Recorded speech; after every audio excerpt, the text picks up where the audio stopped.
નમસ્કાર, dB live ન્યૂઝમાં આપનું સ્વાગત છે। પંચમહાલ, છોટાઉદેપુર અને દાહોદના વિસ્તારોની અંદર અત્યારે મહુડાની સિઝન ચાલી રહી છે।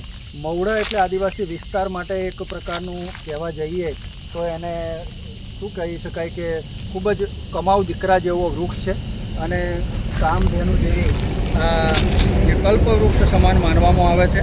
મહુડા એ માર્ચ અને એપ્રિલ મહિના દરમિયાન મહુડાના મોટા મોટા ઝાડો ઉપરથી એના જે ફૂલ જમીન ઉપર પડતા હોય છે અને અહીંયા સ્થાનિક લોકો જે ખાસ કરીને પંચમહાલના અને છોટાઉદેપુર જિલ્લાના અને દાહોદ જિલ્લાના વિસ્તારોની અંદર આ મહુડાનું વિપુલ પ્રમાણની અંદર ઉત્પાદન થાય છે। અત્યારે આપણે છીએ દાહોદ જિલ્લાના વિસ્તારોની અંદર સાગતળાથી કંજેટા રોડ ઉપર અને ત્યાં મહુડાના આ જે રતનમહાલનું જે જંગલ અડીને આવેલું છે ત્યાં મહુડાના ખૂબ જ ઘણા બધા વૃક્ષો જોવા મળે છે કે જેની ઉપરથી અત્યારે મહુડાના વૃક્ષો ખીલેલા નજરે પડે છે અને આ સિઝનની અંદર મહુડાના ફૂલ જમીન ઉપર પડતા હોય છે। આખી રાત દરમિયાન જે મહુડાના જે આ ફૂલ જેને મહુડા કહેવામાં આવે છે ટપ ટપ ટપ ટપ કરી અને જમીન ઉપર પડતા હોય છે। સવારે અહીંયાના સ્થાનિક લોકો એને વીણી લેતા હોય છે અને પછી એને સૂકવી દેતા હોય છે અને ત્યારબાદ એને બજારની અંદર વેચી દેતા હોય છે, જેના કારણે એમની રોજગારી પણ નીકળતી હોય છે અને આવી રીતે વાંસના ટોપલાઓની અંદર એને ભરી અને એને સંગ્રહિત કરવામાં આવે છે, ત્યારબાદ ઘરે લઈ જઈ અને એને સૂકવી દેવામાં આવે છે। સવારથી ઘરના નાના છોકરાઓથી લે અને વડીલો એ પોતાના વિસ્તારને અને પોતાના જે માલિકીના કબજાના જે મહુડાના ઝાડ હોય ત્યાં જઈ અને આવી રીતે મહુડા નીચેથી આ મહુડાના જે ફૂલ એને એકઠા કરી લેતા હોય છે, જે આવી રીતના દેખાતા હોય છે। આ મહુડા એ ખૂબ જ ઔષધીય ગુણો પણ ધરાવે છે અને એની અંદર એની એક પ્રકારની તીવ્ર વાસ હોય છે। આ ફૂલ આમ ચોખ્ખા હોય તો ઉપરથી તોડીને ખાઈ પણ શકાય છે લીલા, આને સૂકવ્યા પછી એની અંદરથી ઘણી બધી આયુર્વેદિક વસ્તુઓ પણ બનતી હોય છે અને મોટા ભાગે આનો સૂકવ્યા પછી દેશી દારૂ બનાવવામાં પણ ઉપયોગ કરતા હોય છે, એટલે એ ગેરકાયદેસર પ્રવૃત્તિ છે પરંતુ એ પણ એનો ઉપયોગ પણ થતો હોય છે। તો આવી રીતે આ મહુડાના જે ફૂલ છે એ આદિવાસી લોકો માટે કમાઉ દીકરાની ગરજ સારે છે અને આ સિઝનની અંદર એમની રોજગારી માટેનું એક ખૂબ સારામાં સારું સાધન બની રહે છે। ત્યારે આપણે જોઈ રહ્યા છીએ કે આ સાગતળા રોડ ઉપર આપણે આ બહેનો અને બાળકો એ અત્યારે ખૂબ જ સારી રીતે સવારના પોરની અંદર આ મહુડા એ વીણી અને એકઠા કરતા હોય છે।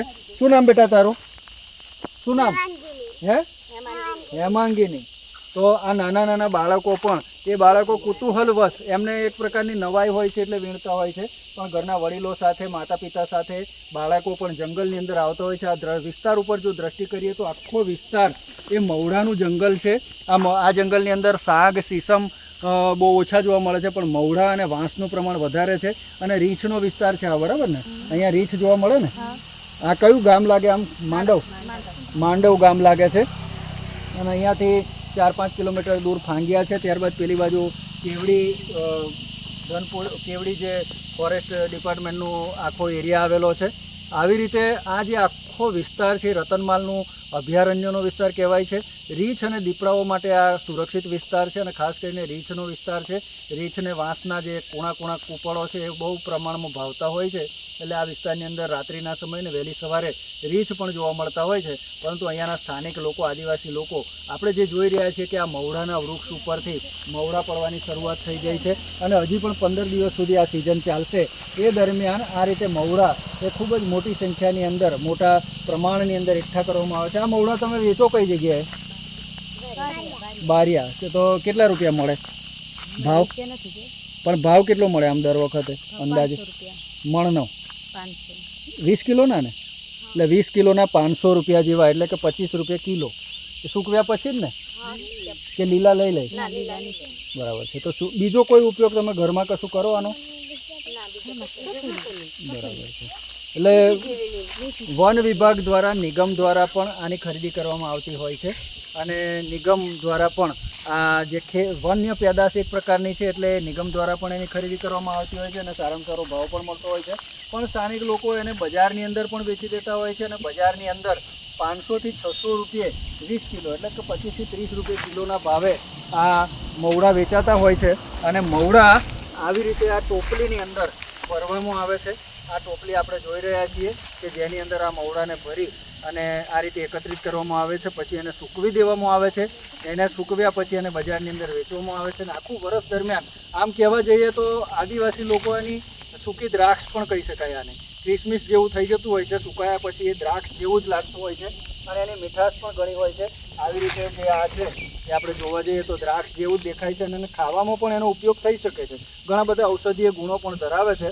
તો આ વિસ્તારની અંદર ખૂબ જ મોટા પ્રમાણની અંદર મહુડાના વૃક્ષો જોવા મળે છે. જે મહુડાના વૃક્ષ આમ તો સુરક્ષિત કેટેગરીમાં આવે છે અને કાપી શકાતા નથી અને વન વિભાગ દ્વારા એના ઉપર એના કટિંગ ઉપર એના વેચાણ ઉપર પ્રતિબંધ લગાવવામાં આવેલો છે. એટલે મહુડાનું વૃક્ષ એ પ્રતિબંધિત કેટેગરીની અંદર આવે છે અને કાપતા પહેલાં વન વિભાગની પરમિશન લેવામાં આવે છે. પરંતુ આ વિસ્તારની અંદર ખૂબ જ મોટા પ્રમાણની અંદર મહુડાના વૃક્ષો ઠેર ઠેર જોવા મળે છે અને અત્યારે આ સિઝનની અંદર અહીંયાના સ્થાનિક લોકો મહુડા પડ્યા પછી એને વીણી અને એમાંથી રોજગારી પેદા કરતા હોય છે અને આ મહુડા એના ફૂલ પડી ગયા પછી એના ઉપર ડોળી લાગતી હોય છે અને એ ડોળીમાંથી તેલ પણ નીકળતું હોય છે. એ પણ ડોળીનું પણ વેચાણ થતું હોય છે. ડોળીને પણ વીણી લેવામાં આવે છે પાક્યા પછી અને એને સૂકવી અને એમાંથી તેલ પણ કાઢવામાં આવતું હોય છે. સ્થાનિક લોકો એ તેલનો પોતાના ઘર વપરાશ ખાવા પીવા માટે પણ ઉપયોગ કરતા હોય છે અને ડોળી એને વેચીને પણ એમાંથી રોજગારી મેળવતા હોય છે. તો આવી રીતે આદિવાસી વિસ્તાર માટે મહુડાના વૃક્ષ એટલે કમાઉ દીકરો કહેવાય છે. એક દીકરાની જ ગરજ સારે છે.